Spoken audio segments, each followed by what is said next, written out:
Hi friends. So இப்போ பார்த்தீங்கன்னா September 5 நம்ம மதராசி படம் ரிலீஸ் வந்து ரெடியாக இருக்குது. ஸோ இந்த ஒரு ரிலீஸுக்கு பார்த்தீங்கன்னா எல்லாமே பயங்கரமாக எதிர்பார்த்துருக்காங்க. சிவகார்த்திகேயன் பார்த்தீங்கன்னா சம்பவம் பண்ணியிருக்காரு. படத்தோட அந்த டைட்டில் டீசரை பார்த்தோம் எந்த அளவுக்கு ஒரு வெறித்தனமாக இருந்துச்சு அப்படின்னு சொல்லிட்டு தரமான ஒரு வேற லெவலான ஒரு சம்பவம் பண்ணிருச்சு அப்படின்னு சொல்லிட்டு நம்ம எல்லாத்துக்குமே தெரியும். ஸோ இப்போ பார்த்தீங்கன்னா தமிழ் சினிமாவில் நிறைய படங்கள் வந்து 1000 கோடி அடிக்கிறது இல்லை. ஸோ 1000 கோடி அடிக்கணும்னு சொல்லிட்டு தான் படத்தை எடுக்கிறாங்க. ஆனால் அந்த படம் ஏன் 1000 கோடி அடிக்கிறதில்லை அப்படின்றதுக்காக முருகதாஸ் அவர்கள் பார்த்தீங்கன்னா இப்போ ரீசெண்டாக மதராசி படத்தோட பேட்டியில் ஒரு விஷயத்தை ஷேர் பண்ணி விட்டுருக்காரு. அதில் அவர் என்ன சொல்லியிருக்காரு அப்படின்னு பார்த்தீங்கன்னா மற்ற படங்களை பொறுத்தளவுக்கு அந்த படங்கள் எல்லாமே பார்த்தீங்கன்னா பொழுதுபோக்குக்காக தான் பார்த்தீங்கன்னா எடுக்கிறாங்க. பொழுதுபோக்காக என்டர்டெயின்மெண்ட்டு அண்ட் வந்து ஒரு கமர்ஷியல் மாஸ் இந்த மாதிரி கொண்டு வரணும். எல்லாம் படத்தை மட்டும் பார்த்தா போதும், இந்த படம் வந்து வசூல் பண்ணால் போதும்ன்ற மாதிரி எடுக்கிறாங்க. ஆனால் தமிழ் சினிமாவை பொறுத்தளவுக்கு ஒரு நல்ல நாலேஜையும் படத்தில் நிறைய விஷயம் அஃபேர்னஸ் எல்லாம் கொடுக்கணும். நிறைய விஷயங்கள் பார்த்தீங்கன்னா உள்ளே வச்சு படத்தை கொடுக்குறோம்.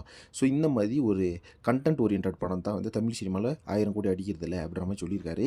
இது வந்து ஒரு உண்மையான விஷயம் தான். ஏன் அப்படின்னு பார்த்தீங்கன்னா இப்போ வந்து ரீசெண்டாக நிறைய படங்கள் பார்த்தீங்கன்னா 1000 கோடி அடிக்கும், இந்த படம் வந்து ரெக்கார்ட் பண்ணும் அப்படிலாம் நம்ம கண்டிப்பாக எதிர்பார்த்து தான் அந்த படத்தை வந்து ரிலீஸ் பண்ணுறாங்க. நம்மளும் பார்த்தீங்கன்னா கண்டிப்பாக எதிர்பார்க்குறோம்.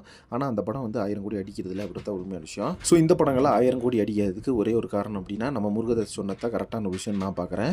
கண்டிப்பாக பார்த்தீங்கன்னா மற்ற சினிமா அதாவது லாஸ்ட்டாக வந்திருந்த புஷ்பா படம் கூட பார்த்தீங்கன்னா நம்மளுக்கு 1800 கோடி கிட்ட வசூல் பண்ணி இருந்துச்சு. பட் அந்த படத்தில் பார்த்தீங்கன்னா நாலேஜ் அப்படின்லாம் எதுவுமே கிடையாது. ஜஸ்ட் ஒரு என்டர்டைன்மெண்ட்டுக்காக எடுத்த படம் தான். பட் நம்ம தமிழ் சினிமா சைடில் பார்த்தீங்கன்னா என்டர்டைன்மெண்ட் மட்டும் இல்லாமல் படத்தில் பார்த்தீங்கன்னா நிறைய மெசேஜ் நல்ல ஒரு நாலேஜ் எல்லாம் கொடுத்து படம் எடுக்கிறாங்க. ஸோ அதனாலே பார்த்தீங்கன்னா நிறைய பேர் வந்து விரும்புறதில்லை, என்டர்டைன்மெண்ட்டை மட்டும் தான் விரும்புகிறாங்க அப்படின்றத உண்மையான விஷயம். இதை பார்த்தீங்கன்னா நம்ம முருகதாஸ் அவர்கள் ஓப்பனாக வந்து பேசிட்டாரு. ஸோ அடுத்து பார்த்தீங்கன்னா நம்ம மதராசி படத்துக்கு ரெடியாக இருக்கும். செப்டம்பர் 5 வேறு லெவலில் ரிலீஸ் ஆக போகுது. ஸோ இதை பற்றின உங்கள் ஒப்பீனியன் என்ன? ஸோ முருகதாஸ் பார்த்தீங்கன்னா இப்போ சொன்னது கரெக்டாக தப்பா அப்படின்னு சொல்லிட்டு கமெண்ட் பாக்ஸில் மென்ஷன் பண்ணுங்கள். அண்ட் அதே மாதிரி சினிமாவை பற்றின இன்ட்ரெஸ்டிங்கான தகவலுக்கு சேனலை மறக்காமல் சப்ஸ்கிரைப் பண்ணுங்கள். நெக்ஸ்ட் ஒரு இன்ட்ரெஸ்டிங் பண்ணுறேன். Thank you friends.